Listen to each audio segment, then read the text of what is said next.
Chers amis, bonjour. Notre cercle Sego a le plaisir de partager avec vous un atelier pratique sur l'échocardiographie fœtale animé par le docteur Bertrand Stoss, cardiopédiatre à Paris.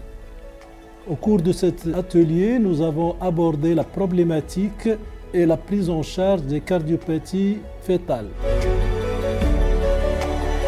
Des examens directs sur patientes sont réalisés permettant de montrer les trucs et astuces pour réussir un bon examen du cœur fœtal normal et pathologique. Une présentation sur les cardiopathies dangereuses à la naissance et leur prise en charge termine notre atelier.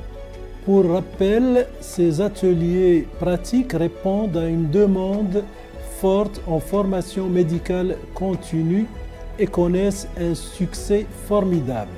Merci à tous les amis fidèles à ces réunions.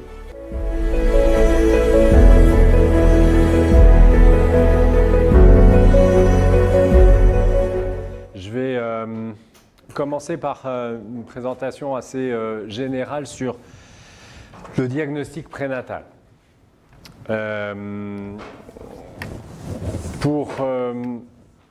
Parce qu'on ne peut pas faire du diagnostic prénatal des cardiopathies ou de quoi que ce soit d'ailleurs, sans savoir pourquoi on le fait. Parce que si ce que vous venez ici, c'est chercher de l'information pour améliorer votre capacité à diagnostiquer, à dépister les malformations, mais comme le dit Mustapha, que derrière, il ne se passe rien, que c'est juste pour votre satisfaction personnelle de faire des diagnostics,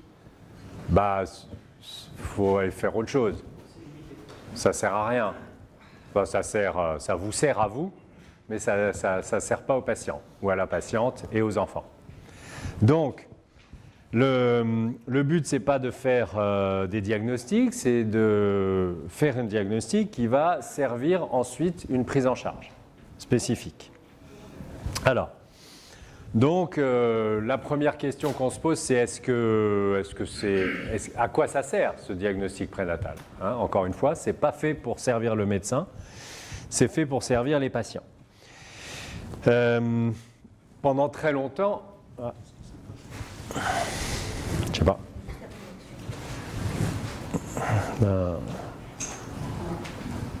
Non, ça c'est l'alimentation du.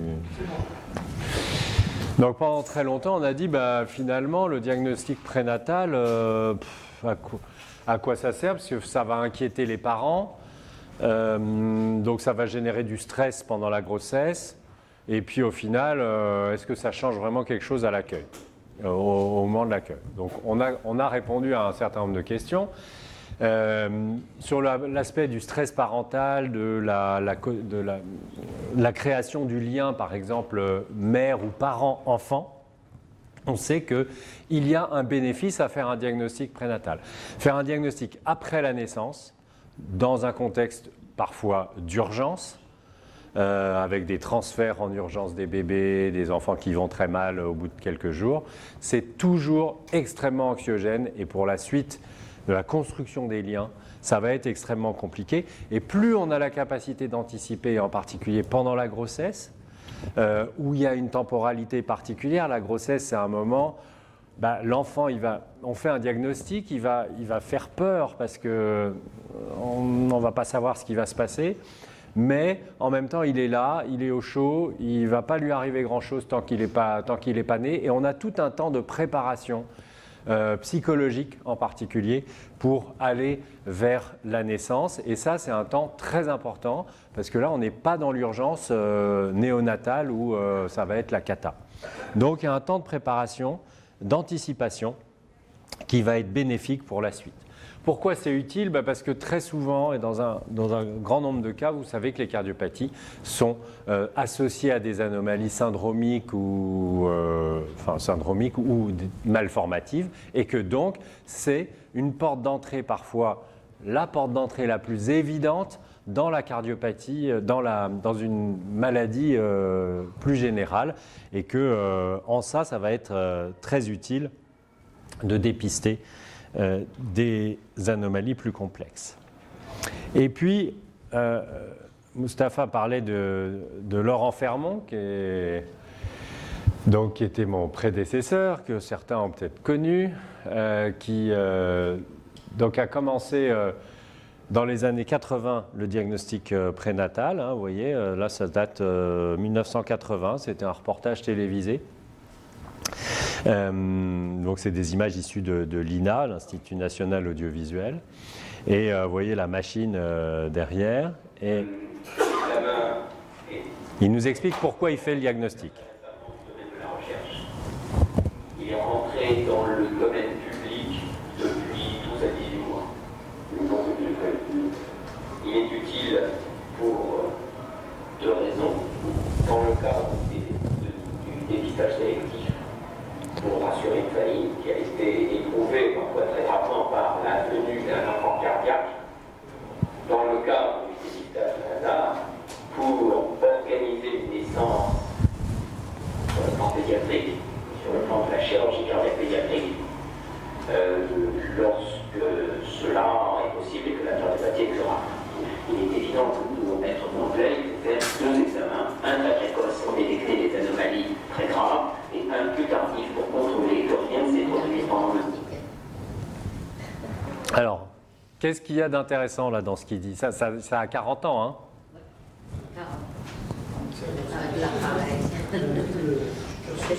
Ouais.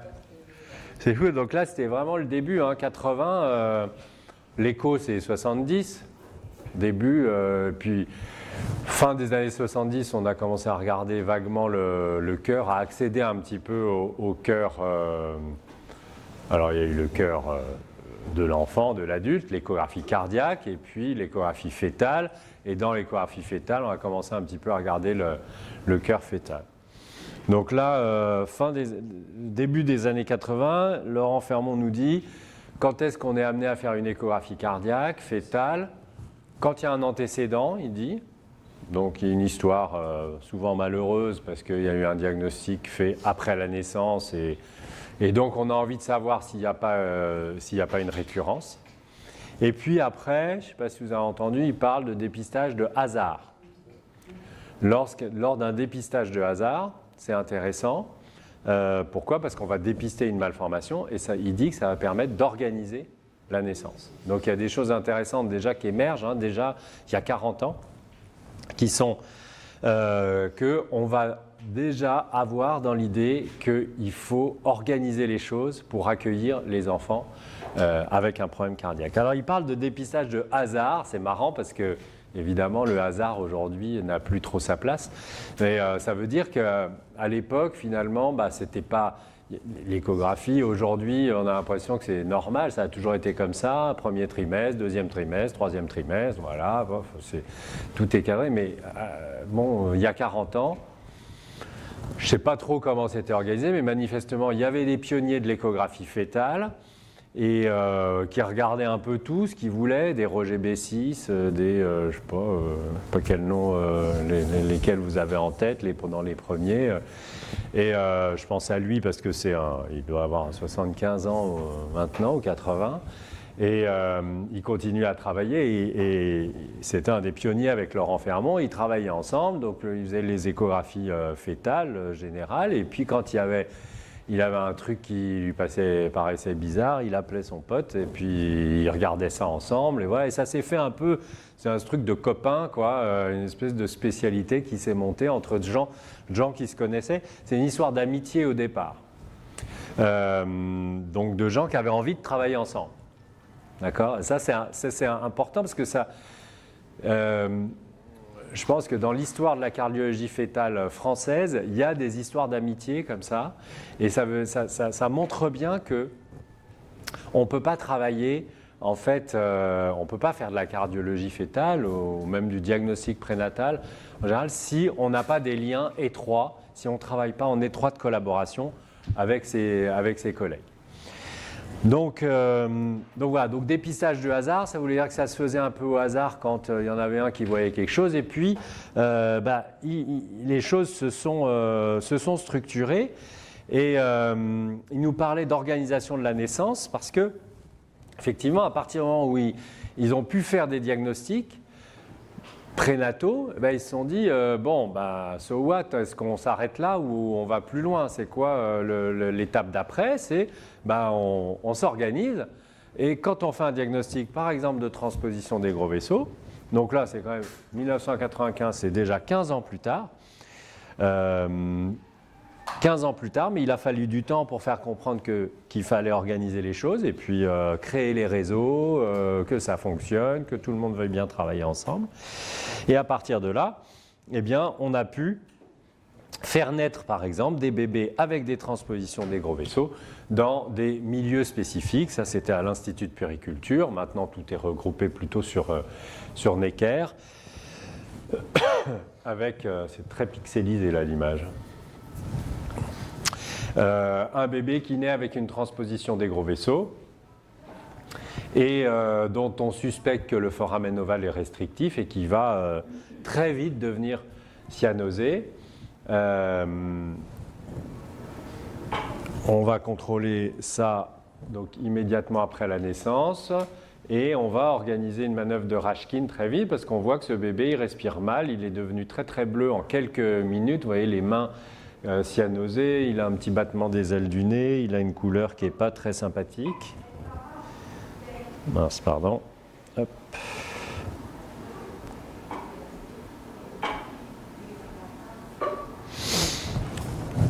Et donc, on va réaliser une manœuvre de Rashkin en urgence. Ce bébé, il est cyanosé, débute une détresse respiratoire.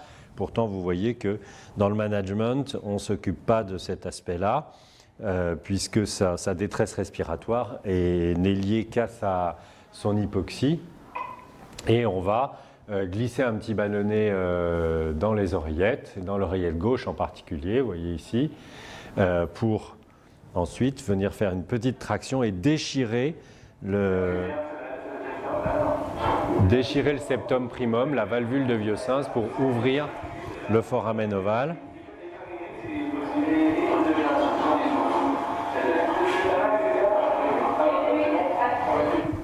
Et ce bébé qui récupère un œil vif quelques minutes après sa manœuvre de Rashkin et une saturation qui va lui permettre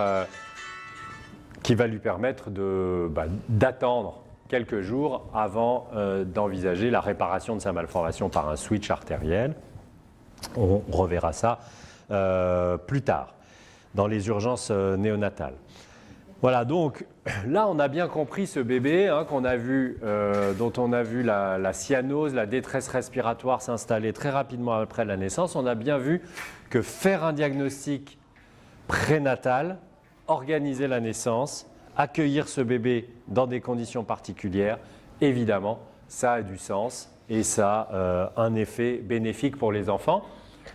Et un des premiers papiers issus de cette organisation et de cette mise en place donc, de ce travail, c'est un des premiers papiers mondiaux sur le bénéfice du diagnostic prénatal. C'est l'équipe de Necker qui montre que dans la transposition des gros vaisseaux, quand on fait un diagnostic prénatal, grosso modo, il n'y a pas de mort, alors que quand on ne fait pas de diagnostic prénatal, que le diagnostic est fait en postnatal, que les enfants arrivent donc dans des conditions d'urgence, tout ça, eh bien, il peut y avoir jusqu'à... c'est en pourcentage,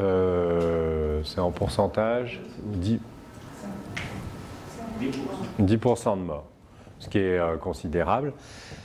Donc voilà, alors depuis évidemment les séries sont augmentées, les chiffres sont plus tout à fait les mêmes et on a un peu revu cette opinion très tranchée comme ça, mais ça veut dire que on perçoit qu'il y a quand même quelque chose qui est vraiment bénéfique pour les enfants.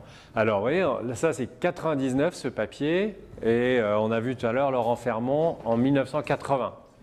Donc il s'est quand même passé 20 ans. Et entre-temps, je ne sais plus si j'ai plus les diapositives, mais par exemple, il y avait un papier de Lindsay Allen à Londres en 1995 en 95 qui dit, je ne sais plus dans le British, dans un papier anglais, qui parle de l'expérience française et du diagnostic, du bénéfice potentiel qu'il peut y avoir à faire un diagnostic prénatal en 95.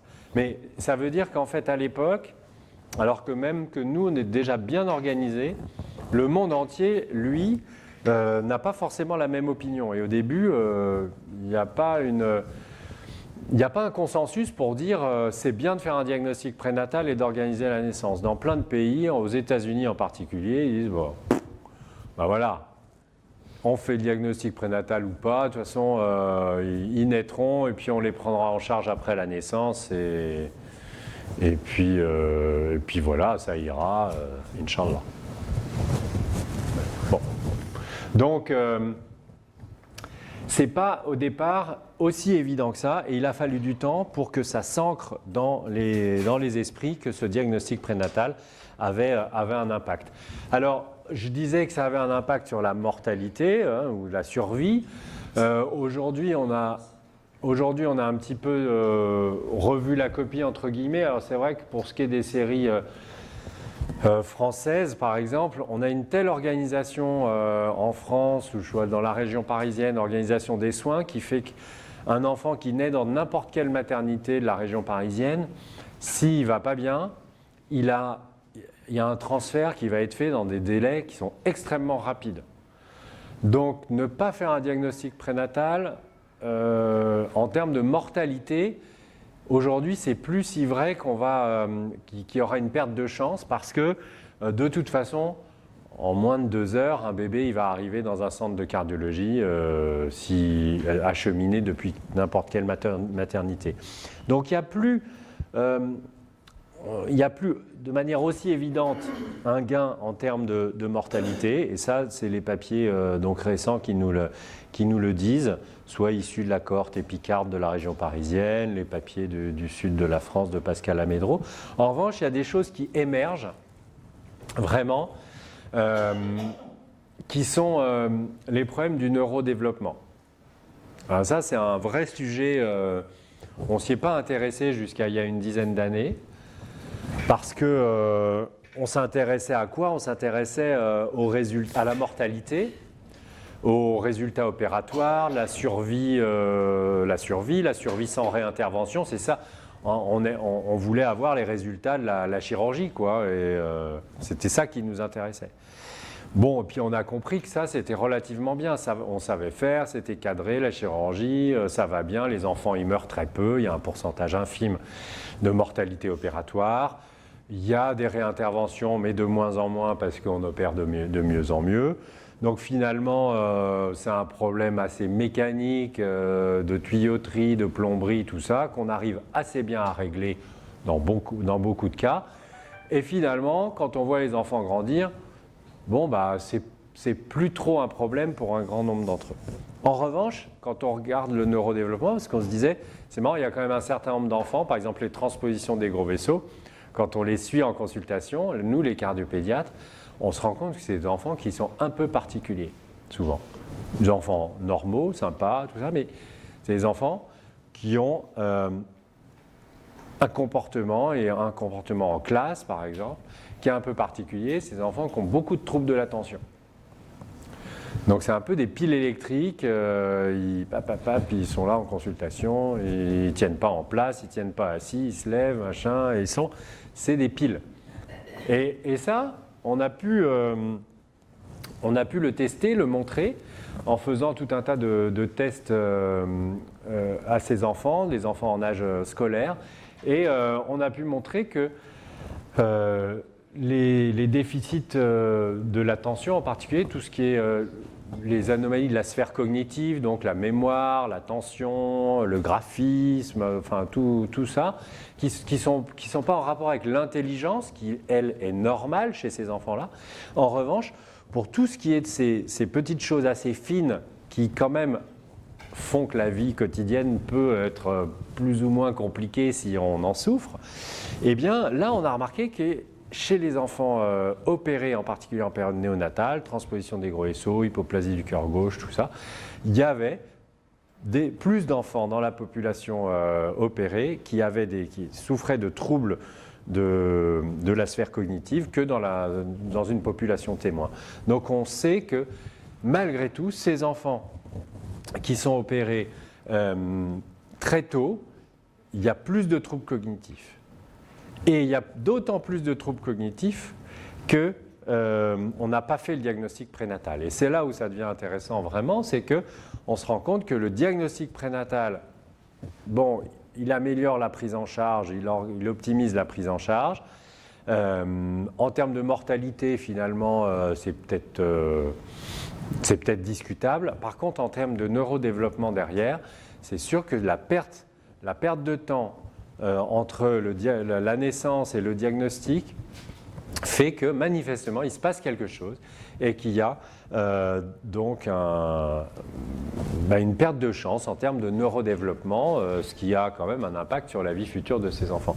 Donc ça, c'est des notions qui émergent depuis un certain nombre d'années et c'est très intéressant et ça vraiment appuie le fait qu'il y a un besoin pour ces enfants de faire un diagnostic prénatal.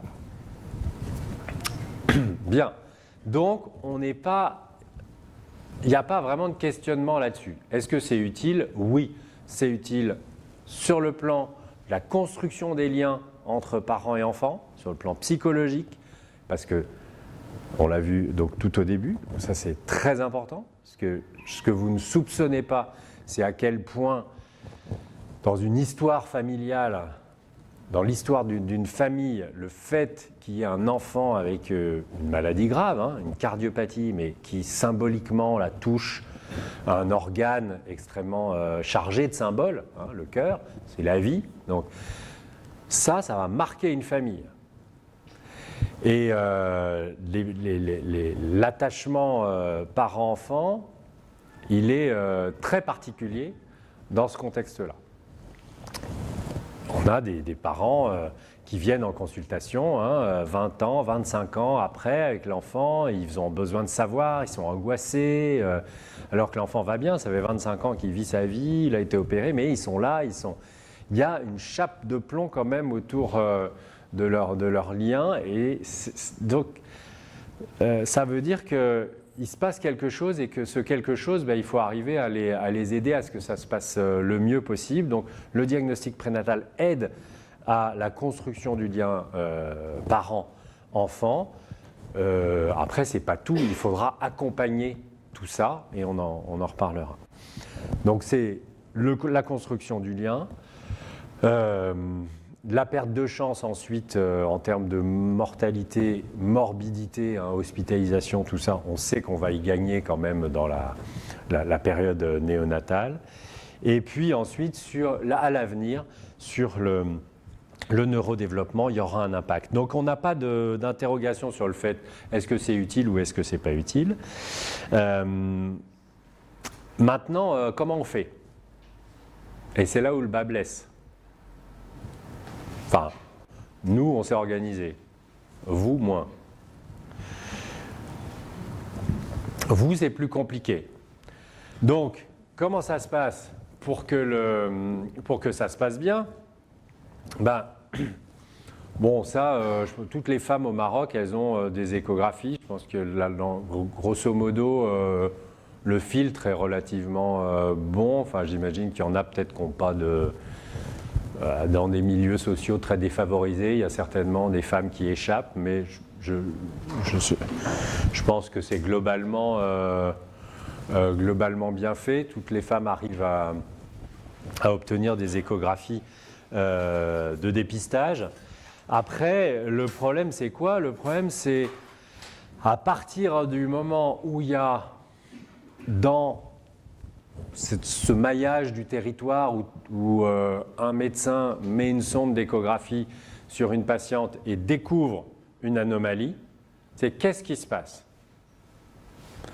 Nous, le système, il est organisé pour qu'il y ait un fléchage, un adressage, un circuit de patients qui fait que la patiente, elle est adressée vers des gens qui ont une expertise dans le domaine qui va être concerné.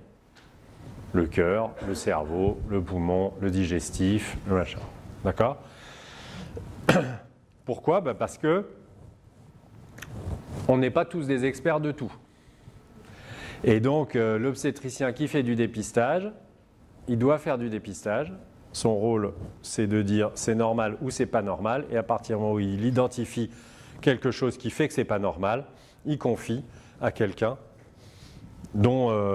qui va avoir un niveau d'expertise supérieur sur le sujet.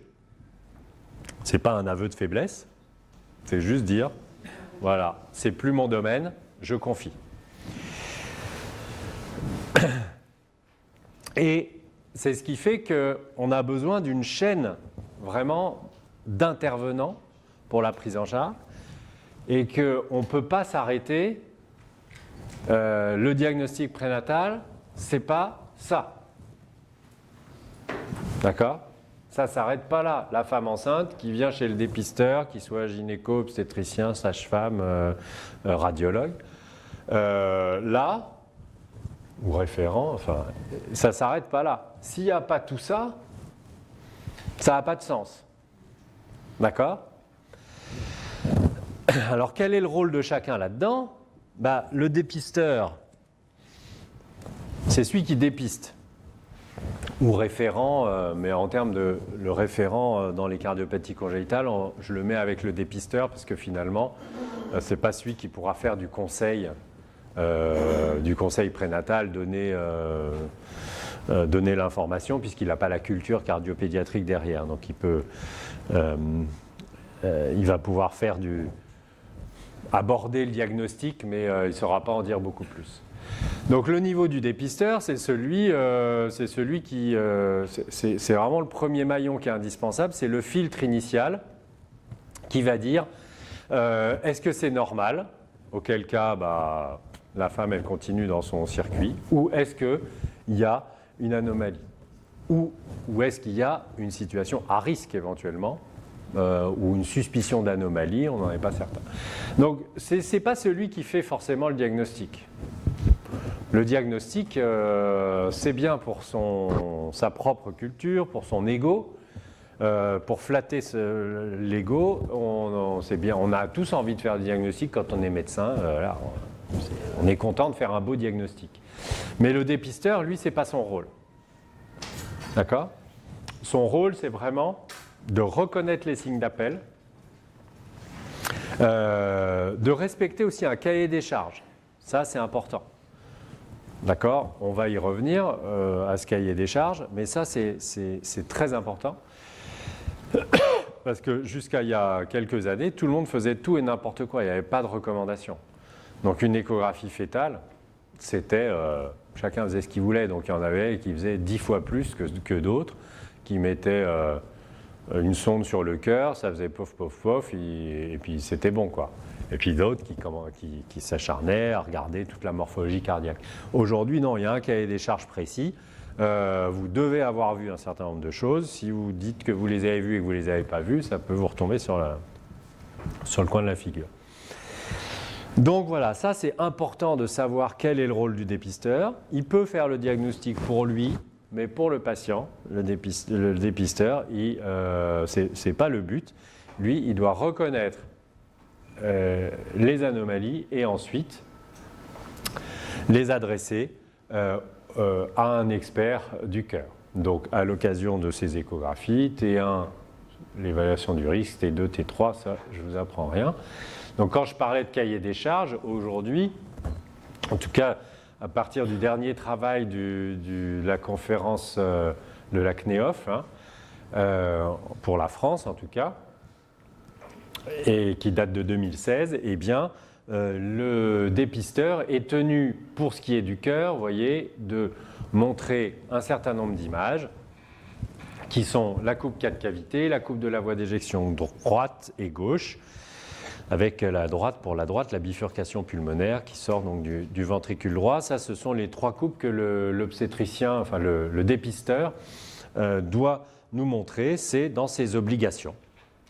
Donc, il doit respecter ça, et si il y a une anomalie dans ces images, eh bien, il va à ce moment-là confiée. Alors il y a 2 niveaux de dépistage ou de diagnostic pour les dépisteurs. Il y a le niveau dépistage tout simple et puis le niveau ensuite diagnostic où on peut aller un petit peu plus loin, rajouter un certain nombre de coupes. Voilà. Alors,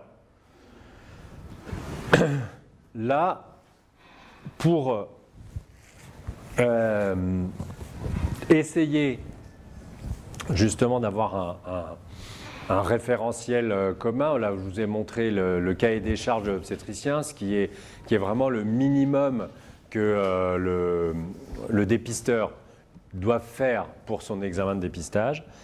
Nous, on a essayé de créer une sorte de méthodologie, de méthode de dépistage du cœur fœtal qui permettent vraiment par un système d'entonnoir comme ça, une méthode qu'on dit en 5, 4, 3, 2, 1, c'est des points qu'on va aller vérifier, qui permettent d'aboutir donc à un diagnostic le plus complet possible. Et normalement, quand on a identifié l'ensemble de ces points, la probabilité de passer à côté de quelque chose, en tout cas de quelque chose de grave, elle va être extrêmement faible. Le but de cette méthode, ce n'est pas de tout voir, parce qu'en fait, on est convaincu qu'en dépistage, il n'y a pas besoin de tout voir. On s'en fout complètement de voir un certain nombre de choses. En revanche, ce qu'il faut, c'est arriver à avoir un examen qui soit standardisé. Ça, c'est important, qu'à chaque examen, on fasse exactement la même chose avec le même état d'esprit, la même logique, le même process de développement, de déroulement dans l'examen. Et on déroule le truc et après on a un examen complet, mais qui n'est pas un examen. La volonté, ce n'est pas d'être exhaustif en matière ni de dépistage, des anomalies mineures en particulier, ni d'anatomie. On ne cherche pas à voir tout coûte que coûte. Il y a des structures anatomiques dont on se fiche complètement en dépistage, ça n'a aucun intérêt. Donc, je vais vous la redonner, même si on en a déjà parlé, ceux qui connaissent, qui sont déjà venus, l'ont déjà vu, mais parce que ça va être le travail, ça va être la base de notre travail. Après, on va aborder les choses, on va faire des tests, on va faire sur patientes. Je vais vous montrer on va faire des quiz, on va faire tout ça, et ça sera toujours sur cette même base, parce que à partir de là, vous avez vraiment des automatismes. Donc, comment est-ce qu'on commence un examen du cœur? On commence un examen du cœur fœtal sans l'aborder exactement par le cœur. On va faire une espèce de vue générale du cœur, ce qu'on appelle une vision globale, qui va être en 5 points. Le premier point de cette vision globale, c'est le situs, c'est-à-dire la position des oreillettes l'une par rapport à l'autre, qu'on va déterminer par la position de la veine cave inférieure, qui est intimement reliée à la position de l'oreillette droite. Donc ça va commencer dans l'abdomen.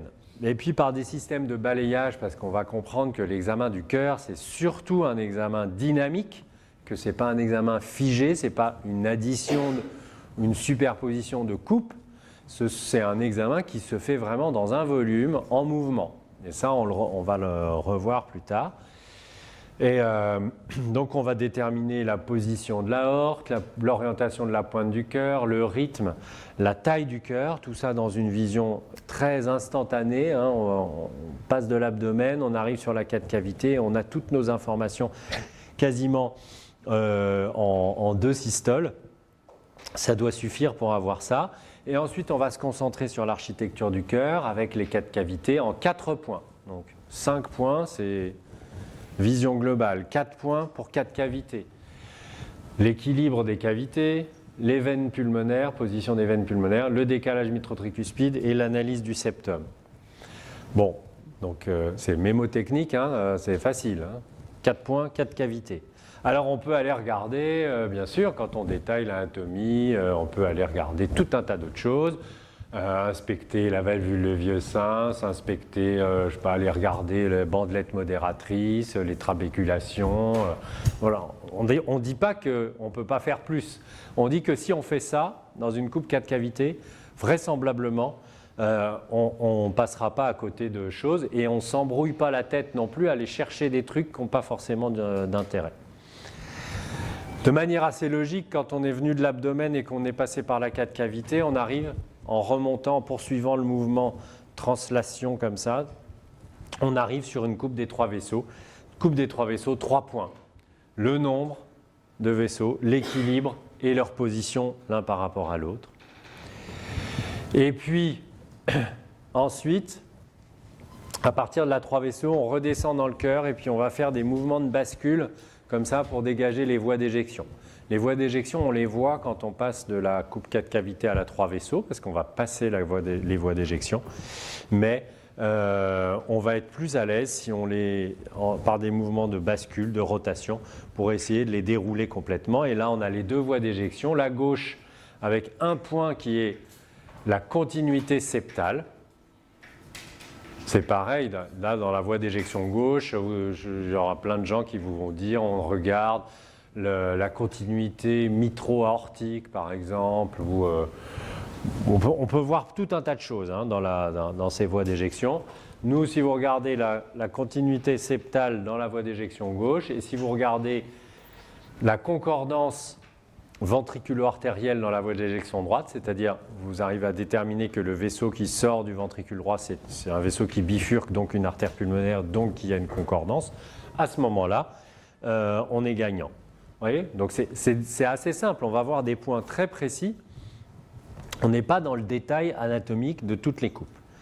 Et puis finalement, on utilise le Doppler couleur en l'ajoutant sur la coupe des 3 vaisseaux. Donc le dernier point, c'est celui du Doppler, qu'on conseille d'utiliser exclusivement dans la coupe des 3 vaisseaux. Évidemment, ça ne veut pas dire que c'est interdit de faire du Doppler où on veut, mais ça veut dire en dépistage, si on ne veut pas se perdre dans une somme d'informations qu'on n'est pas capable de gérer, parce que c'est ça le problème du dépistage. Le problème du dépistage, c'est moins on est à l'aise avec l'analyse de la structure et plus on se perd. On a plein d'occasions de se perdre en voyant tout un tas de choses qui vont nous détourner. Là, l'idée, c'est vraiment centrez-vous sur des points. Moins vous êtes à l'aise et plus ça, c'est un canevas qui va vous structurer votre examen. Et je dirais que même quand on est à l'aise, parce que nous, on commence à être un peu à l'aise quand même avec le cœur fœtal, et ben c'est vraiment quelque chose que je suis. Parce que pour moi, c'est une structure. Parce qu'on est à l'aise, mais à la fois, on est humain comme tout le monde. C'est-à-dire que de temps en temps, on pense à autre chose. On est comme je pense que ça vous arrive à tous. C'est-à-dire vous faites votre écho et puis vous faites vos courses en même temps. Vous avez les enfants à aller chercher. Et qu'est-ce que je vais faire à manger dimanche à ma mère qui débarque. Enfin, bon, on fait tous un peu ça quand même. Peut-être qu'il y en a qui arrivent à être concentrés. Moi, j'arrive. Sur une journée complète, il y a forcément des moments où on est ailleurs, quoi. On est plus trop. Et on se dit merde, oh là, il faut que je me recentre, attention. Sauf qu'on se rend compte, ça fait 10 minutes qu'on fait un examen. Ouais, c'est ça. Ouais. Mais donc, de temps en temps, c'est comme sur l'autoroute. Tu as fait 100 bornes, tu les as pas vues passer, tu étais ailleurs, tu sais même plus où tu es passé. Tu dis oulala, mais j'ai pas fait gaffe, quoi. Alors que là, c'est embêtant quand même. Et donc ça permet de se raccrocher, de dire si j'ai vu ça, hop, c'est bon, c'est fait, c'est coché. On n'est pas dans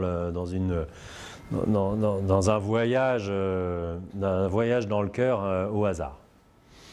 Voilà, donc après, en image, ça donne ça, ça donne. On commence par l'abdomen pour la vision globale avec la position de la veine cave inférieure, ça je l'ai répété, on le répète toujours, qui doit être en avant et à droite de l'aorte, ici, et cette veine cave, à partir de là, on peut dire qu'elle est en position normale et que en toute logique, la veine cave, elle est toujours verticale, Normalement, elle ne change pas de trajectoire. Donc si elle est à droite, ça veut dire que dans le thorax, quand on va remonter, elle va elle aussi se situer, rentrer dans une oreillette située à droite. Et elle rentre dans une oreillette droite située à droite, et que donc c'est un situs solitus. C'est ce qui définit le situs, hein, c'est la position des oreillettes. Ce n'est pas la position du cœur, c'est la position des oreillettes l'une par rapport à l'autre. Un situs solitus, c'est l'oreillette de morphologie droite est située à droite. Et l'oreillette de morphologie gauche est située à gauche.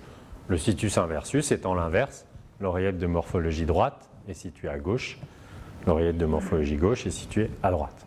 Et quand on ne sait pas, quand on n'arrive pas à dire, on parle d'ambiguïté du situs, hein, de situs ambigus, qui en général rentre dans un spectre de malformation qu'on appelle les hétérotaxies.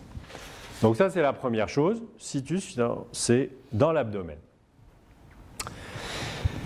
Dans l'abdomen, position de la veine cave inférieure. Et puis après, donc, on va dérouler notre 5, 4, 3, 2, 1. Donc les 5 points. Donc situs, sport. Hein. Situs, position de l'aorte. À gauche, là, du rachis. Ça va. Et ça va. Vous voyez, c'est en fait, sport, c'est donc situs, position de l'aorte, orientation de la pointe du cœur, on l'a. R, rythme, on le voit. Taille du cœur, on voit. C'est-à-dire quand là, c'est une image, c'est très instantané. On a l'ensemble de nos points. Voilà, l'orientation de la pointe du cœur, 45 degrés à peu près, ni plus ni moins. Le rythme, voilà, le rythme, on ne l'analyse pas de manière précise, hein, c'est régulier. Quand on a l'habitude, on sait s'il est lent, s'il est rapide. Bon, il y a un moment forcément où vous irez mesurer la fréquence cardiaque dans vos analyses Doppler. Donc, voilà, et la taille du cœur, c'est pareil. On peut tout à fait mesurer la surface, l'indexer, tout ça, mais on s'en fiche un peu. L'idée, c'est d'avoir une appréciation, mais c'est de savoir que c'est quand même un élément qu'on regarde, la taille du cœur. À un moment, on se pose la question, est-ce qu'il n'est pas trop petit ou trop gros ? À votre avis, est-ce que cœur trop petit, ça évoque quelque chose ?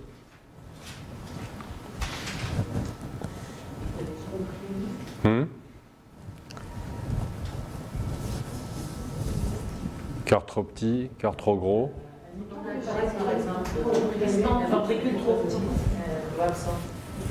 Ouais. C'est relatif.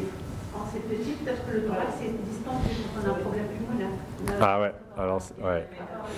Effectivement, le petit cœur, ça n'existe pas, parce que même s'il y a une hypoplasie d'un des ventricules, finalement, le débit cardiaque est préservé, et c'est l'autre cavité qui va être plus grosse. Donc en fait, la surface globale du cœur par rapport au thorax, elle va être conservée, même s'il y a une hypoplasie d'un... En revanche, ce qui est vrai, c'est que si on a une impression de petit cœur, peut-être qu'on verra tout à l'heure, je sais pas si tu m'as parlé d'un diagnostic particulier. Non, mais effectivement, ça peut être en fait le thorax qui est distendu. En revanche, pour ce qui est des gros cœurs, le gros cœur, ça peut être aussi un petit thorax éventuellement, mais c'est plutôt le plus souvent là le fait qu'il y a une cardiopathie ou une anomalie extracardiaque qui augmente le travail et le débit cardiaque. Ensuite, donc, on rentre dans l'analyse dans les points de la 4 cavités. Donc, l'équilibre des cavités, l'équilibre. Donc, deuxième trimestre, équilibre. Troisième trimestre, asymétrie, légère. C'est quoi légère ? C'est léger. C'est léger. C'est un peu léger, pas un moyen léger. Il y a un rapport qui existe. 1,4. Ouais. Et vous mesurez ça ?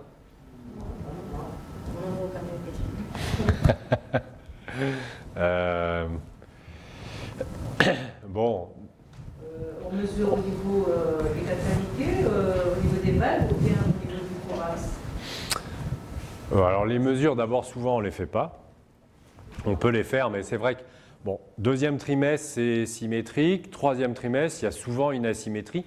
Mais quand on est habitué, enfin, je ne sais pas vous, mais on ne la signale même pas, quoi. Souvent, l'asymétrie modérée, moi, je mets que c'est normal, quoi. Je ne dis pas asymétrie modérée, je dis normal, aspect normal au troisième trimestre. Bah, il y a une asymétrie, je ne l'ai pas mesurée. Effectivement, on commence à mesurer quand notre œil, on a des schémas, hein, on a des espèces de conditionnements. Quand notre œil et notre cerveau commencent à nous dire « Ah, là, c'est asymétrique plus que d'habitude », à ce moment-là, effectivement, on va aller mesurer la taille des anneaux mitral, tricuspide, pulmonaire et aortique. Donc, et effectivement, les rapports de tout ça, en dessous de 1,5, ce sont des rapports 1,5, donc quand le cœur droit, les rapports des structures droites sont jusqu'à 1,5 fois supérieurs au rapport des structures gauches, donc tricuspide sur mitral 1,5, AP sur aorte 1,5, jusqu'à ce rapport-là, c'est qu'en général, c'est toléré et c'est probablement physiologique, mais c'est un aspect qu'on va réaborder tout à l'heure sur ces asymétries. Les veines pulmonaires. Alors, donc ça, c'est important. Veines pulmonaires, pourquoi ? Ce qu'on craint, c'est le retour veineux-pulmonaire anormal. On en reparlera tout à l'heure avec les urgences. C'est des malformations très rares. Donc, c'est vrai que s'acharner à les dépister, c'est assez... le rendement, il est faible parce qu'en fait... en dépistage, si vous envoyez un dans votre vie de dépisteur, ou deux peut-être, je ne sais pas, ça va être tout, quoi. C'est vraiment une anomalie très rare. En revanche, bon, elle est très bruyante à la naissance puisqu'elle peut faire mourir très vite. Alors, puisque c'est rare et que c'est assez vite, c'est finalement, on se dit, et si je la loupe, est-ce que c'était vraiment grave ? Ça va être grave pour l'enfant, mais est-ce qu'on pourra vraiment vous le reprocher ? Une anomalie très grave, très rare, difficile à dépister. Bon, on pourrait se dire, on laisse tomber, on ne les regarde pas les veines. Alors on va pas laisser tomber, mais au fond, au moins que ça soit simple. Parce qu'à défaut, il faut simplifier l'examen des veines pulmonaires. Si on commence à analyser du Doppler, alors le Doppler couleur, il est très trompeur. Les Doppler pulsés dans les veines pulmonaires, on peut tout faire, mais ça va être compliqué. Si on garde à l'esprit que les veines pulmonaires, ce sont des veines qui viennent s'impacter à la face postérieure de l'oreillette gauche et donner vraiment à cette oreillette gauche un aspect très aplati à sa face postérieure, comme vous le voyez là, voire un peu incurvé, à ce moment-là, si on retrouve cette image, avec, vous voyez, en plus les cornes, un peu les veines pulmonaires qu'on voit s'aboucher de part et d'autre. Dans ces cas-là, il n'y a pas besoin de plus, il n'y a pas besoin d'ajouter des effets Doppler, tout ça, pour s'en convaincre, c'est que ça va bien. Parce que le Doppler, il est vraiment trompeur, je vous le montrerai tout à l'heure. C'est déconseillé. En fait, je déconseille. Je ne peux pas déconseiller d'utiliser le Doppler. On a des machines, on peut tout faire.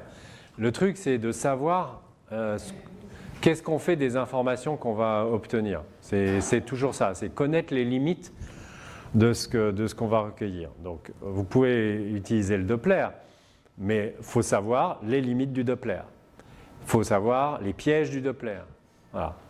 Parce que si on utilise le Doppler comme ça, on met le bouton, on ne sait pas régler le gain, l'échelle de vélocité, tout ça, autant pas l'utiliser parce que ça va vous donner des informations que vous ne saurez pas interpréter.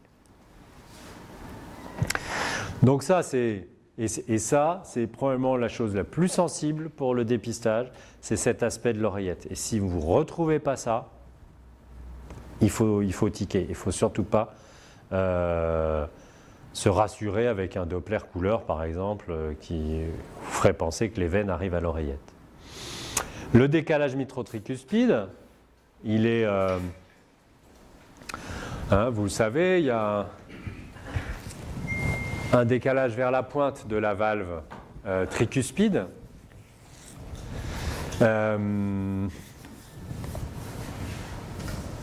Alors, donc là, on voit bien la valve. La valve tricuspide, elle est. Comment je pourrais vous présenter ça? Ce que je veux vous dire, c'est qu'il doit y avoir un décalage, certes, mais il faut aussi faire attention à ce que ce décalage soit dans le bon sens et qu'il respecte la concordance entre oreillette et ventricule. La valve tricuspide, elle appartient à qui? À l'oreillette ou au ventricule? Elle appartient au ventricule. Donc, une valve déplacée vers la pointe des ventricules, c'est une valve tricuspide. D'accord? Le décalage, c'est toujours la tricuspide qui est vers l'avant.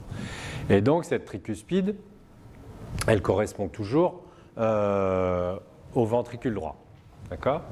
Donc, à partir du moment où j'ai un décalage ici de ma valve tricuspide, en avant, vers la pointe, je sais que ça, c'est un ventricule droit.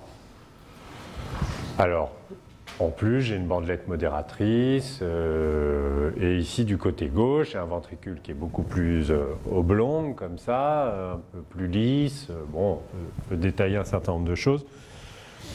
Mais ce que je veux surtout dire, c'est que ce qui est important, c'est que ce décalage, il respecte le fait qu'on a une concordance entre oreillette et ventricule et que du coup, si là j'identifie un ventricule droit, bien, c'est bien celui qui fait suite à l'oreillette droite. Et la même chose de l'autre côté.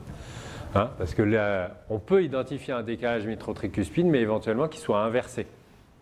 Ce qu'on appelle une discordance auriculo-ventriculaire. Et ça, on peut rentrer dans de la pathologie qui est éventuellement complexe. Donc en résumé, quand la valve est décalée, on peut dire que c'est la tricuspide. Si elle est décalée la plus en avant, c'est toujours la tricuspide. Et donc, c'est toujours le ventricule droit. D'accord? Mais il faut juste bien avoir à l'esprit que du coup, ça doit être en relation avec l'oreillette droite aussi. Sinon, c'est qu'il y a un problème. Et puis le dernier point de la cave-cavité, c'est l'intégrité du septum. Alors le septum, de la pointe jusqu'à la base du cœur, il doit être intègre, sauf au niveau du foramen ovale, qui est obligatoire, qui est donc la communication interauriculaire, qui se comblera après la naissance par apposition de cette valvule de Vieux-Sens qui viendra cicatriser sur le septum et juste laisser une petite empreinte qu'on appelle l'empreinte du foramen ovale. Ça, je ne sais pas pourquoi c'est là.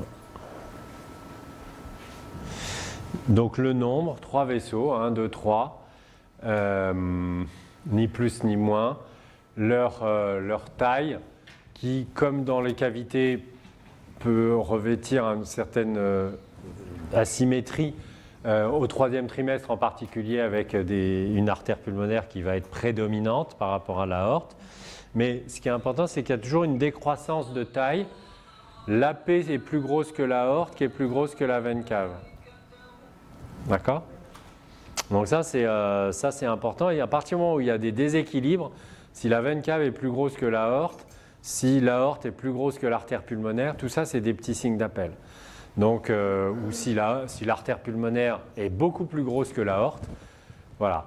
Donc, déséquilibre, oui, mais modeste et toujours dans le même sens. AP supérieur à aorte, supérieur à veine cave. Sup. D'accord? Uniquement au 3e trimestre. Oui. Bah, au deuxième, on a le droit à un tout petit déséquilibre aussi. Hein. L'équilibre, est-ce qu'il existe l'équilibre? Est-ce que une symétrie est-elle possible? L'asymétrie, une symétrie cardiaque est-elle possible? Puisque le ventricule est légère, la morphologie déjà des ventricules donne une impression déjà d'asymétrie. Alors oui, la morphologie des ventricules, effectivement, fait que c'est... on peut avoir cette impression-là, c'est vrai. Mais ce qu'on peut dire, c'est que la circulation fœtale fait qu'il n'existe pas de symétrie parfaite, puisque le débit cardiaque du cœur droit et du cœur gauche ne peuvent pas être identiques. D'accord? C'est impossible. C'est le propre de la circulation fœtale, ça passe à côté. Donc, il y a un rapport de débit entre ventricule droit et ventricule gauche qui ne peut pas être égal à 1. Alors au deuxième trimestre, il est proche de 1. Alors s'il est égal à 1,1, 1,15, 1,2, on ne verra pas forcément d'asymétrie nette. D'accord ? Et comme ce rapport de débit va se modifier au cours de la grossesse, c'est vrai qu'au bout d'un moment, l'œil va interpréter, va assimiler le fait qu'il y a une asymétrie. Mais donc, on ne peut pas avoir un cœur strictement symétrique, un cœur fœtal, ça n'est pas possible. Le rapport des débits ne peut pas être 1. Voilà.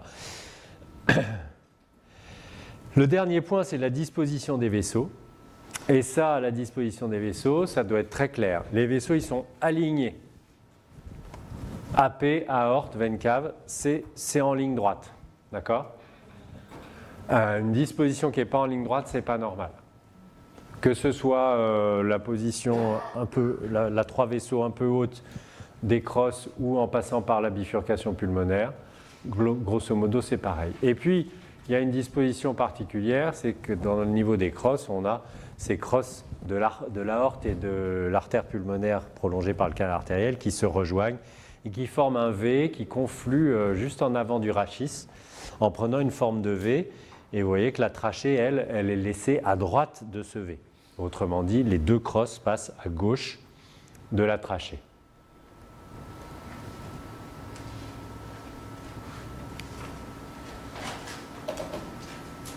Ça, c'est le thymus qu'on voit bien en avant des vaisseaux, sur cette coupe 3 vaisseaux.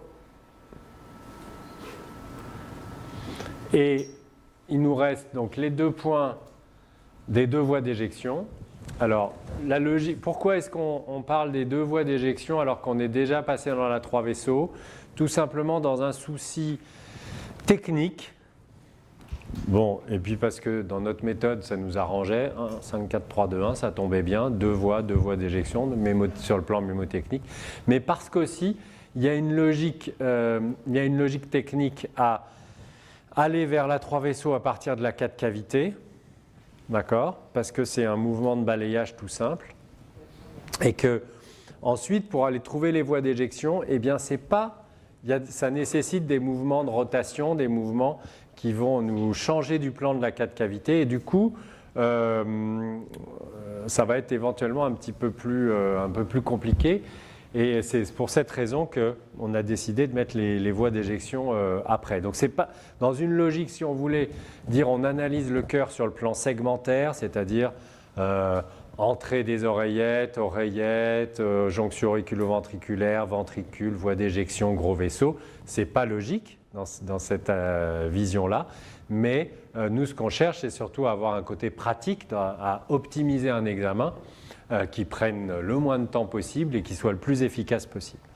Donc là, à partir du moment où on redescend dans la 4 cavités, on va effectuer des mouvements de bascule pour obtenir voie d'éjection gauche d'un côté, voie d'éjection droite. C'est la sonde qu'on peut faire tourner comme ça. À partir du moment où on est à la pointe du cœur, on fait tourner dans un sens, dans l'autre. On est très économe de mouvement, pas besoin de grand-chose. Et on va dégager les 2 voies d'éjection. Alors qu'on soit, on regarde par la pointe, on peut aussi regarder latéralement, on va s'en sortir. Il y a tout un tas de petites astuces techniques. Donc le point crucial dans la voie gauche, c'est la continuité septale. Tout le reste, ce n'est pas forcément indispensable. Continuité septale. Et ensuite, du côté de la voie d'éjection droite, c'est la bifurcation, montrer qu'il y a bien un vaisseau qui bifurque, qui sort de ce ventricule antérieur de type droit. Et ça atteste de la concordance ventriculo-artérielle. Qu'on soit dans une coupe type voie droite, l'ancienne coupe du collège, là, ou dans la coupe comme celle-ci, qui est plus une espèce de semi-coupe 3 vaisseaux qui nous montre la voie d'éjection du ventricule droit. Peu importe, ce qu'il faut, c'est voir qu'il y a une bifurcation qui sort du ventricule antérieur.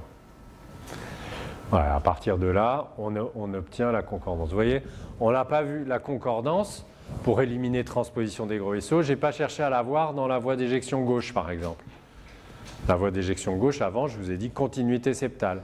On aurait pu aussi essayer de dire est-ce que c'est l'aorte qui sort bien du ventricule gauche, mais c'est pas toujours évident à faire, donc on le fait sur cette coupe, on s'économise, c'est pas la peine de le faire 2 fois. La concordance, on a besoin de la tester sur une voie d'éjection. On sait que l'autre, du coup, elle est forcément concordante. Si l'une est concordante, l'autre va l'être Voilà, c'est logique. Et puis, le dernier point, c'est le Doppler dans la voie d'éjection, dans les 3 vaisseaux. Donc là, 3 vaisseaux, hop.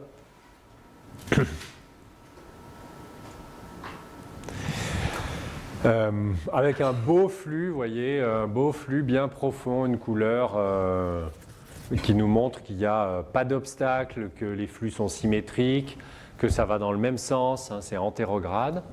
Alors évidemment, la couleur va être fonction de comment se présente votre bébé. Si était le dos à l'opposé, eh ben, on aurait un flux rouge. Et puis, si les flux, au lieu d'être comme ça, étaient comme ça, par exemple, hein, je ne sais pas, on a le dos ici, hein, les flux comme ça, et ben on va avoir un qui descend, un qui monte. On aura un flux bleu, un flux rouge. Ça ne voudra pas dire qu'ils sont dans un sens opposé, ça voudra dire simplement qu'il faut tenir compte de la position du bébé et de l'orientation des ultrasons par rapport au flux. Pour interpréter ça, c'est évidemment très important. Voilà, et donc là, on pourra avoir, finalement, on peut faire un examen qui part du situs, qui analyse la vision globale, les 4 cavités, qui monte vers la coupe des 3 vaisseaux. On a toutes les informations, on va redescendre, on va analyser la voie d'éjection gauche ici, la voie d'éjection droite par rotation dans l'autre sens. Et en l'espace d'une 15-20 secondes, on a un examen qu'on a mené avec cette méthodologie-là, en ayant tous les points en tête. Et on peut faire, voilà, c'est 15 secondes de boucle qui permet d'avoir un examen complet sur lequel on va rajouter le Doppler. Alors, donc, je regarde l'heure juste. Hop.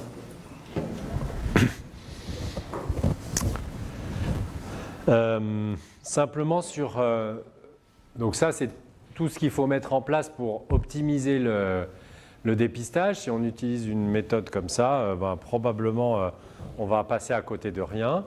Aujourd'hui, quel est le résultat du dépistage en France pour ce qu'on en connaît?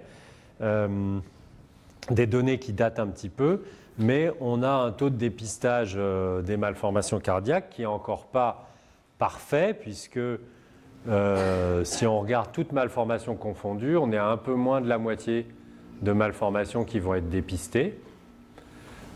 Évidemment, ça va être extrêmement fonction du type de malformation, puisque vous avez les malformations sévères, les ventricules uniques par exemple, qui seront quasiment dépistées dans 100% des cas. Les anomalies qu'emportent la jonction auriculo-ventriculaire comme les CAV, ça va être 2/3 des cas. Et puis si on regarde les petites CIV, il est évident qu'on passe très souvent à côté et qu'on en fait le diagnostic dans 10% des cas. On n'est pas plus mauvais que d'autres, puisque si on regarde d'autres séries, ce taux de dépistage de 40%, il est à peu près le même. Il faut vraiment dire 40%, c'est tout confondu, hein. Autrement dit, les malformations quand même graves, complexes, celles qu'on va aborder, on va plus être sur du 80-90% de taux de dépistage. Et si on regarde ce qui se passe dans des séries américaines multicentriques, on a des taux de dépistage qui vont être bien moins importants. C'est des populations plus hétérogènes, sur des territoires très hétérogènes. Et donc là, il y a des taux qui peuvent être assez faibles. Il y a aussi le fait que la France est un des seuls pays qui fait l'échographie du 3e trimestre. on sait qu'il y a beaucoup de rattrapage diagnostique au troisième trimestre. C'est vrai? Ah oui? Il n'y a pas d'écho du troisième trimestre. Donc, ce qui fait que ça fait la particularité du dépistage. Ah oui. Ah, je ne savais pas. Ah bah c'est sûr qu'il y a beaucoup d'anomalies. La France est le seul pays qui fait l'écho du troisième trimestre pendant la grossesse. Ça, c'est sûr. Et quelqu'un qui est garé devant un garage 208, paraît-il, ça gêne. Obstacle. Une Peugeot. Personne n'a 200. Ça m'étonne que ça soit. Hein, c'est pas moi. J'ai pas mis mon. Je suis venu avec un Boeing 777. Je ne l'ai pas mis devant, il prenait trop de place. C'est peut-être une des familles.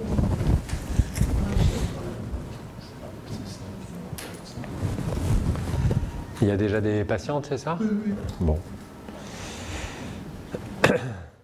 Ok, on a vu ce dépistage. Du côté des diagnostics, ensuite des experts, on va dire, des cardiopédiatres qui allaient.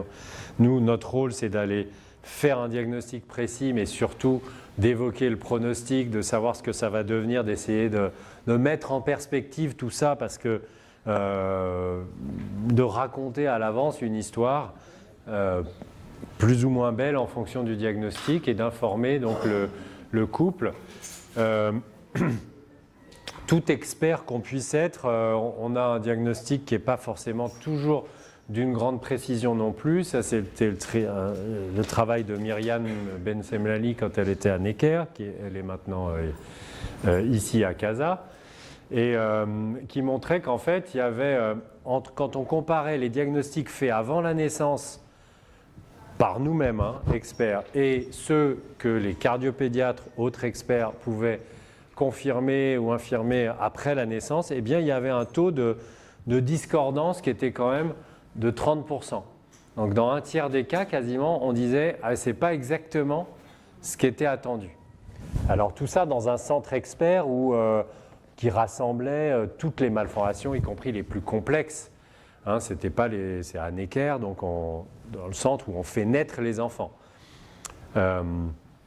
Par exemple, nous, il y a plein de malformations qu'on voit en ville et on les fait pas naître à Necker ou dans un centre expert. Elles naissent dans leur maternité parce qu'en fait, on estime qu'il n'y a pas de danger à la naissance.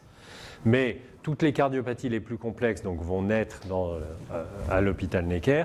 Et comme elles sont complexes, il est évident qu'il y a aussi des imprécisions de diagnostic, parce que quand on parle de syndrome d'hétérotaxie avec tout un tas de trucs, c'est facile de passer à côté d'un composant de la malformation qui va changer la donne. Parce qu'effectivement, c'est de ça qu'il s'agit.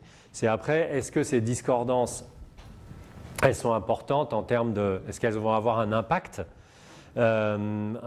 positif, négatif? Est-ce que c'est qu'on s'est trompé par excès, par défaut?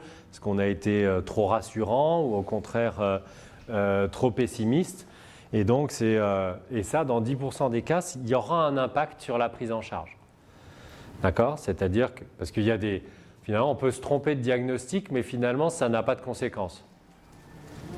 Ça peut être une imprécision de diagnostic qui n'aura pas de conséquences immédiates. Par exemple, je dis, c'est une CIV, et puis en fait, ce n'était pas une CIV, c'était plutôt un CAV. Bon, finalement... ou l'inverse, finalement, à la naissance, ça ne va rien changer. L'enfant sera opéré à 3 mois de la même manière. Et le fait qu'on se soit un peu trompé de diagnostic, c'est neutre. D'accord ? C'est gênant toujours de ne pas faire le diagnostic précis, mais c'est neutre. Par contre, dans 10% des cas, ça va changer la donne. Ça change la donne parce que, par exemple, on peut avoir était peut-être trop rassurant et en réalité, le pronostic, il est moins bon. Et il va y avoir des séquences d'intervention qui vont être une stratégie de traitement qui sera plus complexe, plus d'intervention, où il faudra opérer à période néonatale alors qu'on avait dit qu'on attendrait 3 mois pour faire une opération. Enfin, voilà. Il peut y avoir de l'impact positif où en fait on On est au contraire, on a une stratégie, on va élaborer une stratégie qui va être plus simple que ce qu'on pensait, et c'est tant mieux. Et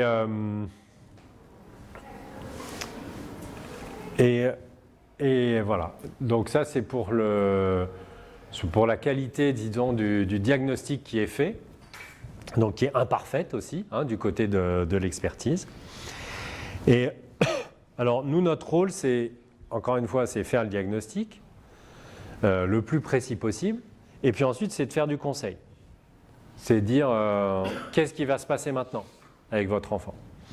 Et donc ça, c'est notre rôle vraiment, c'est là où l'expertise, elle rentre en jeu, parce que c'est là où le rôle du cardiopédiatre rentre en jeu. Parce qu'en fait, on n'est pas que des imageurs, on ne fabrique pas que des images du cœur. Après, ce qu'il faut, c'est connaître, avoir la culture de la cardiologie pédiatrique, connaître les enfants quand ils naissent, les avoir suivis jusqu'à l'âge adulte pour comprendre ce qu'ils vont devenir et pouvoir informer le mieux possible. Alors, bon, moi, j'aime bien parler d'un certain nombre de choses qui sont que quand on doit annoncer quelque chose à une femme enceinte ou à un couple, il faut se mettre dans des conditions particulières. Je ne sais pas comment vous travaillez, mais il y a le temps de l'examen, il y a le temps de la technique. On s'installe, voilà, on se met la machine, la patiente, elle est allongée. On a une position qui est particulière, qui est celle de la position du dominant-dominé. Hein, la patiente, elle est allongée, puis vous la surplombez comme ça. Donc vous êtes dans une position de dominant, physiquement, et puis implicitement, parce que vous êtes le sachant, le médecin, et que la patiente, elle ne connaît rien. Et donc, forcément, elle est doublement dominée par la position physique qu'elle va avoir et la position qu'elle va avoir par rapport à vous, qui est celle de la personne qui vient chercher quelque chose qu'on va lui donner. Donc, au moment de l'annonce, pour réhumaniser cette situation dominant-dominé, il va falloir changer. Il n'est pas question d'annoncer quoi que ce soit, sauf une bonne nouvelle, dire tout va bien, rassurer évidemment. Quand on rassure pour dire tout va bien, on le fait là, parce que c'est un moment sympathique et on peut dire tout va bien, vous inquiétez pas, et on ne va pas attendre, on ne va pas alourdir le truc en disant on va s'asseoir au bureau avant que je vous dise que tout est normal. Non, on le dit tout de suite. Mais quand il y a une annonce, on ne la fait pas au lit, comme ça. On pose la sonde, voilà. Maintenant, je vais vous expliquer, nous allons passer à côté. Et là, on change d'univers, on s'assoit, on est en face à face, on a des rapports beaucoup plus égaux. On n'est pas comme Poutine-Macron, hein, à 10 mètres d'écart. On est proche, on peut même, nous on le fait, on a un bureau, c'est peut-être pas ce qu'il y a d'idéal, mais bon, après on a besoin de bureaux, mais on pourrait imaginer changer de pièce, par exemple. On peut imaginer se mettre sur une petite table ronde, on peut imaginer plein de choses qui vont humaniser la relation. Et parce que plus vous allez humaniser les choses, plus vous allez créer de l'intimité avec la patiente ou le couple, et plus vous allez avoir un impact, plus les mots que vous allez employer, tout ce que vous allez dire aura un impact important. D'accord ? Si vous créez de la distance, la distance, il y aura un mur entre vous et la patiente, et donc les mots, ils ne vont pas traverser le mur. Il y aura un filtre qui va être impénétrable. Si vous humanisez les choses, à ce moment-là, tout ce que vous pourrez dire sera entendu de manière beaucoup plus forte. Alors ça veut dire qu'il faudra faire attention après à ce qu'on dit aussi. Évidemment, ce n'est pas qu'une histoire de posture. Mais la posture, ça fait vraiment, c'est extrêmement important. Et donc après, on aura un message à délivrer. Ce message, là encore, si on veut qu'il reste humain, il ne va pas falloir le techniciser, ce message. De l'information, moi je vois que maintenant, moi l'information, j'ai changé en 15 ans, j'informe plus de la même manière. Avant, j'avais une information relativement technique, c'est-à-dire pam pam pam, on décrit la malformation, on fait un schéma, on dit ce qui se passe, on dit des chiffres et tout. Mais, et on a fini tout ça en 20 minutes. En 20 minutes, vous avez perdu tout le monde. Donc aujourd'hui, je me suis rendu compte, c'est en fait, on a en face de nous des gens pour lesquels le contenu de notre discours, jusqu'à 1 minute avant qu'on leur parle, c'était quelque chose, un univers totalement étranger. C'est-à-dire ça n'existait pas. Un peu comme si vous rentrez dans le bureau d'un gars qui fait de la physique quantique, quoi, et puis qui commence à vous expliquer ce que c'est, quoi. Je veux dire, il va falloir qu'il utilise des mots simples, quoi. Et qu'il aille, s'il veut délivrer un message, qu'il ne vous parle pas pendant une demi-heure, parce que sinon, il n'y a plus personne. Donc, voilà, ça va être concis. Concis avec des mots simples, humains, quoi. Donc, et les gens, si vous parlez d'une transposition des gros vaisseaux, le mot transposition des gros vaisseaux, ils ne savent pas ce que c'est. Si vous parlez de cyanose, du fait de cyanose néonatale, ils ne savent pas ce que c'est. Si vous parlez d'opération, opération à cœur ouvert, ça parle, mais switch artériel, tout ça. Et même sans utiliser ces mots-là, décrire la manœuvre de Rashkin, de la manœuvre du switch artériel, tout ça, ça n'a aucun intérêt parce qu'en fait, ils sont, si vous leur parlez, chinois. Moi, je ne parle pas chinois, en tout cas. Donc, en fait, c'est très simple. Transposition des gros vaisseaux, il n'y a pas besoin de dire ce que c'est. Mais il y a une anomalie. Le cœur, voilà, je confirme, il y a bien une anomalie au niveau du cœur. Le cœur, il n'est pas formé. Il marche bien, mais il n'est pas formé comme il faut. Ça ne pose pas de problème tant que le bébé est dans votre ventre, mais après la naissance, ça va poser un problème. Mais heureusement, ce problème, on sait le prendre en charge. En revanche, il faut faire une opération. Et on va faire une opération dans les premiers jours, mais les probabilités ensuite que tout aille bien sont extrêmement fortes et votre enfant, il devrait pouvoir mener une vie normale. Voilà. On n'a pas prononcé le mot de transposition des gros vaisseaux. Ils ne savent pas ce que c'est. Ça ne sert à rien. Alors, je ne dis pas qu'après, on ne pourra pas y venir. Il faudra, probablement. Il y aura, parce que le niveau d'information, il va être graduel. Mais la première fois, quand vous rentrez en contact, ça ne sert strictement à rien d'aller vers de l'information précise. Qu'est-ce qu'ils veulent savoir, les gens? Est-ce que mon enfant, il va vivre? Est-ce qu'il va vivre? Est-ce qu'il va vivre comme les autres? Est-ce que, voilà, mon enfant, je peux espérer quoi de cet enfant? Est-ce que j'ai l'espoir qu'il pourra vivre dans notre famille et vivre sa vie ensuite? C'est tout ce qu'ils veulent savoir. Donc, il ne faut pas se perdre. Donc ça, c'est extrêmement important. Et moi, j'ai complètement changé ma manière d'informer en quelques années parce que je me suis rendu compte que ça n'avait aucun sens. Et plus vous introduisez du discours, de la technique, plus vous médicalisez votre discours et plus justement les patients, vous les mettez à distance. Et donc, vous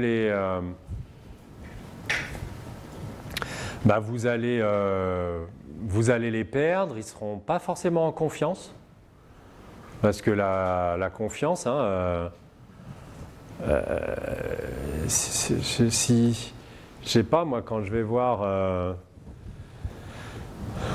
on va voir le comptable au cabinet, moi je ne comprends rien à la comptabilité, quoi. Donc s'il me fait un discours, le bilan annuel, s'il me fait un discours super technique de compta, machin, ça va me saouler, je ne vais rien y comprendre. Si en revanche, il me parle avec des mots très simples et puis qui s'intéresse à ce que j'ai fait pendant mes vacances, tout en me disant que le bilan, ça va bien, qu'il n'y a pas de problème, machin, eh ben, moi je vais dire, j'ai confiance dans ce comptable-là. Et celui qui va me parler de trucs bizarres avec des termes que je ne comprends pas, et ben, je vais me dire, mais c'est bizarre, il n'est pas clair, c'est pas bien, c'est pas ce que j'ai envie de savoir, il ne se met pas à mon niveau. Et du coup, voilà, donc au contraire, le fait d'épurer l'information et se mettre au niveau du patient, c'est pas du tout, le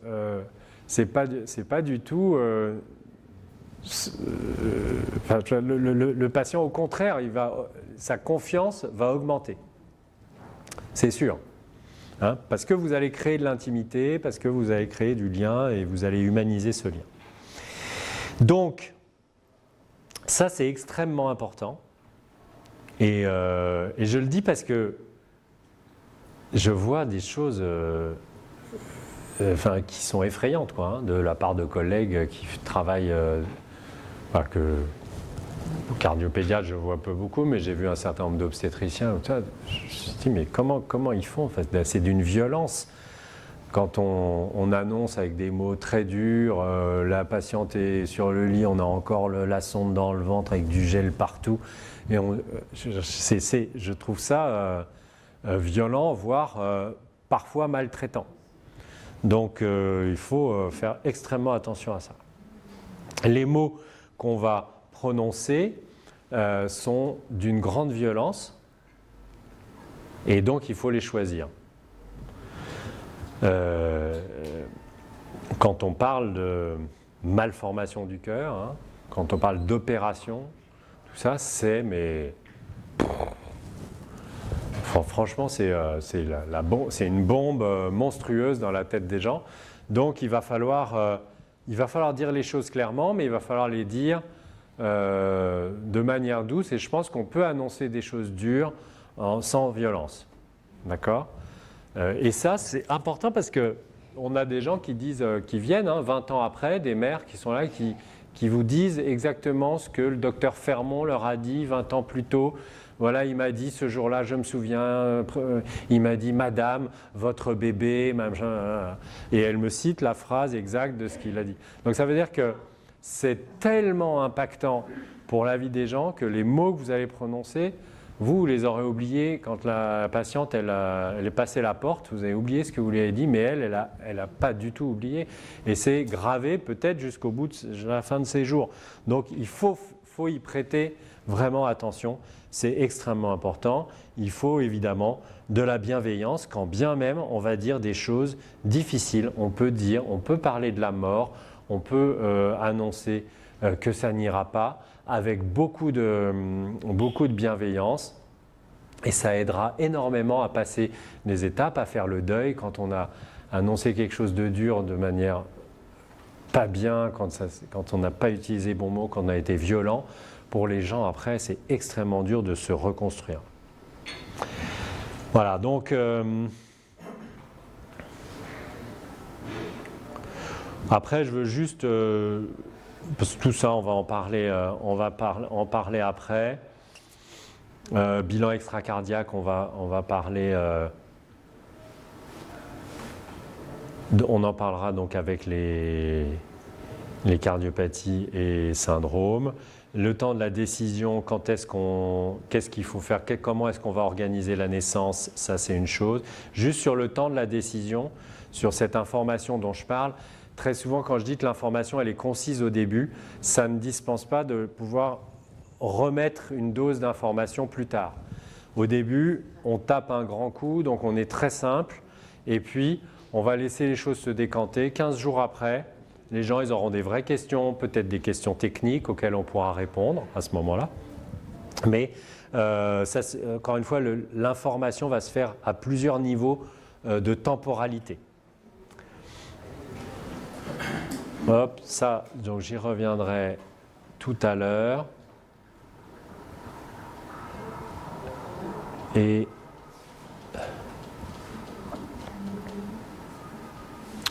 tout ça, c'est des trucs, après on reviendra sur les sessions, donc c'est pas... Et juste pour finir, pour dire, donc toute cette... sur l'accompagnement qu'on doit avoir pendant la grossesse et puis aussi après, ça c'est pour les cardiopédiatres, c'est que nous, notre rôle, il ne s'arrête pas à faire le diagnostic, proposer un traitement. On sait qu'il y a un retentissement, j'en ai déjà parlé, un impact énorme dans la vie de la famille à partir du moment où on fait un diagnostic prénatal ou postnatal d'une cardiopathie, que tout ça va modifier considérablement les rapports intrafamiliaux, les rapports avec la construction du lien. Ça va être très difficile. Et très souvent, les cardiopédiatres, on voit les enfants, par exemple, après, ils ont été opérés. Un mois après, on dit c'est super, tout va bien, guéri, on se revoit dans 1 mois, dans 3 mois, mais c'est super, tout va bien. Alors pour nous, c'est super, on est très contents, on peut mettre sur le papier que le résultat est excellent. Si vous interrogez la mère, elle, c'est pas super du tout. Elle a un bébé qui va très bien, oui, c'est vrai, qui a été opéré d'une transposition des gros vaisseaux. Il a 1 mois, il est à la maison, tout le monde dit c'est magnifique. Mais elle va pas du tout.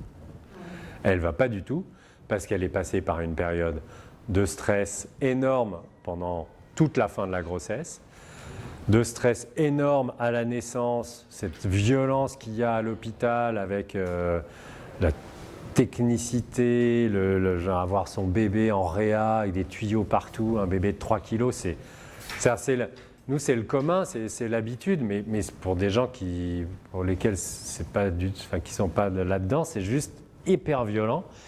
Et ils se retrouvent très très vite à la maison avec un enfant dont on leur dit qu'il va très bien. Il va très bien, oui, mais pour eux, ils sont pas. La guérison, elle se fait pas dans la même temporalité. Ils ont besoin de beaucoup plus de temps pour accepter que ça va bien. Donc, on a souvent des mères qui plongent parce que en plus, il y a de la pression qui se relâche. Elles sont plus en tension, et donc le niveau de pression se relâche, mais elles sombrent, elles basculent, la dépression, l'angoisse, les machins et tout, alors que tout le monde leur dit tout va bien, mais pourquoi tu t'inquiètes, tout va bien, tout va bien. Ouais, mais en fait ça va pas, parce que là il faut revenir sur tout ce qui s'est passé depuis des mois, toute l'histoire, le stress, l'angoisse monstrueuse, et tout ça remonte à la surface. Et ça, il faut s'en préoccuper. Il faut poser la question, il faut aller savoir comment les mères elles vont pour les cardiopédiatres et les orienter vers des gens pour des prises en charge psychologiques, parce que ça va les aider justement pour leur construction, pour qu'il ne reste pas une espèce d'angoisse mortifère entre l'enfant et les parents, quoi. Parce que si cette angoisse, on n'arrive pas à la lever, ça va faire des parents insupportables avec leur enfant. Des enfants qui sont infantilisés à vie et qui n'arriveront jamais à prendre leur indépendance. Ça va faire un truc qui est pas très sain. Donc il faut s'en préoccuper. Après l'annonce de la nouvelle ou à l'équerre, vous avez un accompagnement systématique en pré, per et post par une psychologue? Dans les circuits, il y a systématiquement des psychologues. Après, les gens font aussi, on leur propose ou des gens à l'extérieur ou d'aller voir des gens qui connaissent, mais c'est sûr que c'est quelque chose moi dont je parle systématiquement, parce que j'aborde systématiquement la question de comment ça va. C'est quand même une question assez simple qu'on se pose tous en disant bonjour, ça va, sans attendre la réponse d'ailleurs. Parce que si la personne dit non, ça va pas, on dit merde, j'aurais pas dû poser la question. Là, ah non, en fait je voulais pas savoir. C'était une question, mais je voulais pas de réponse. Voilà. Parce qu'il y a des gens en plus, on sait qu'il faut pas leur poser la question, parce que sinon c'est mort, ça va jamais. Donc là, il faut leur poser la question. Et ça, en revanche, en tant que médecin, je ne sais pas vous, mais c'est un truc que je n'avais pas forcément l'habitude de faire, c'est demander comment ça va. C'est-à-dire que, on est encore un peu retranché derrière notre savoir, avec notre discours de sachant. Or là, si vous créez encore une fois de l'intimité, vous allez voir qu'il se passe des trucs complètement dingues. Et alors, ça va être plus pour les cardiopédiatres, quand on revoit les gens dans l'expertise, tout ça.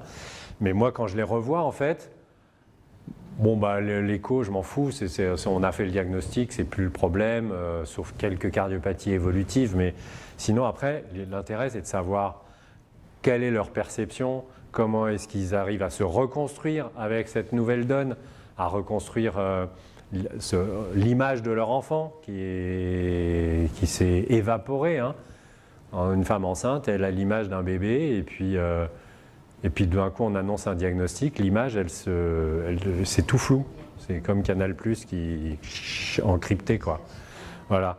Et bien là, on ne voit plus rien.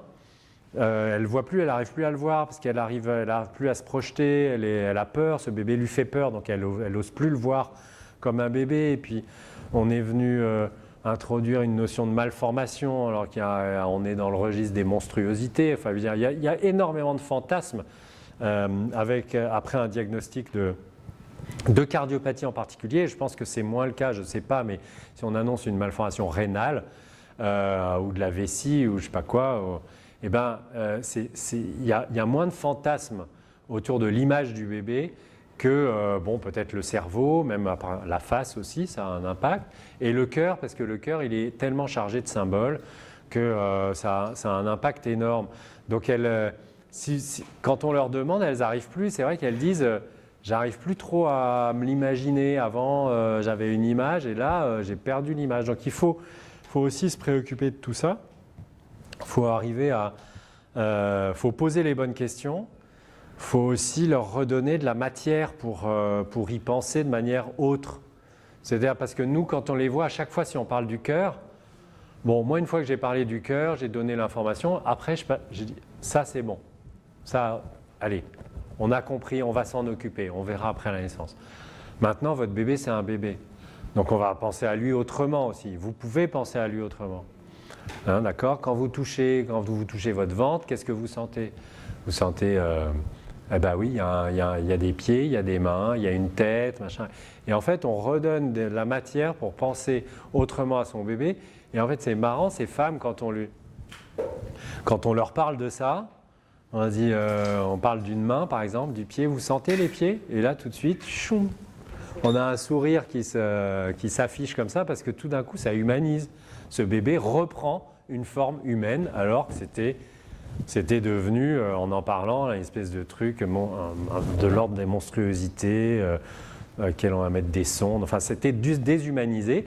Et à partir du moment où on recentre sur l'humain, là, tout de suite, hop, c'est comme quand on dit est-ce que c'est une petite fille ou un petit garçon. C'est marrant, comme les gens arrivent complètement figés, ils s'installent, elles sont comme ça, et je demande c'est une fille ou un garçon ?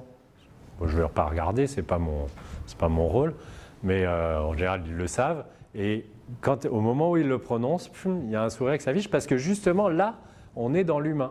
Donc on a quelque chose qui est rassurant, qui est apaisant. Voilà. Donc tout ça c'est extrêmement important et il faut mettre de l'humain dans tout ça parce que sinon on n'est pas des techniciens, hein, on est des médecins, on est là pour s'occuper de la santé des gens, y compris de la santé psychologique.